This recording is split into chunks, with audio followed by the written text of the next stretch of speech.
அன்பானவர்களே, இயேசு கிறிஸ்து நாமத்தில் உங்கள் வாழ்த்துக்கள்.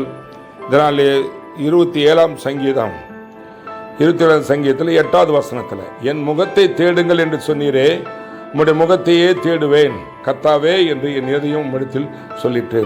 ஆண்டவர் சொல்ல, என் முகத்தை தேடுங்கள், என் முகத்தை தேடு, என்னை தேடு என்று கர்த்தர் சொல்லுகிறார்.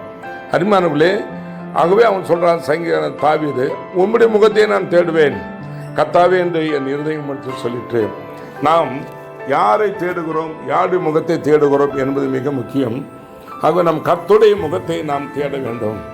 ஆண்டவருடைய முகத்தை நாம் தேடும் பொழுது நமக்கு ஆசீர்வாதம் உண்டாகும். மனுஷனுடைய ஆளுகை செயலுடைய முகத்தை தரிசிப்பவர்கள் அநேகராக இருப்பார்கள். ஆனால் இவையெல்லாம் கர்த்தராலே நிலைநிற்கும். ஆண்டவரை தேடுறவர்களுக்கு ஒரு குறை வராது. ஆகவே ஆண்டவருடைய முகத்தை தேடுங்கள் என்று.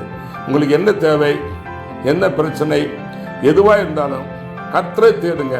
கர்த்தரை தேடுவதற்கு ஒரு நன்மையும் குறைப்படாது. ஆண்டவரே சொல்றேன், என் முகத்தை தேடு, நான் உனக்கு சேமத்தை தருவேன், உன்னை பிரகாசிக்க பண்ணுவேன். அவர் முகத்தை தேடினா என்னென்ன நன்மைகளோ அத்தனை ஆசீர்வாதம் கர்த்தர் கொடுப்பார். அவர் முகத்தை தேடினவங்க யாரும் வெட்கப்படுவதில்லை. அவர் முகத்தை தேடினவங்களுக்கு ஒரு குறை வராது. அது அருமையானவர்களே, இன்றைக்கு யாரை தேடி போறீங்க, யாரை நோக்கி பார்க்குறீங்க?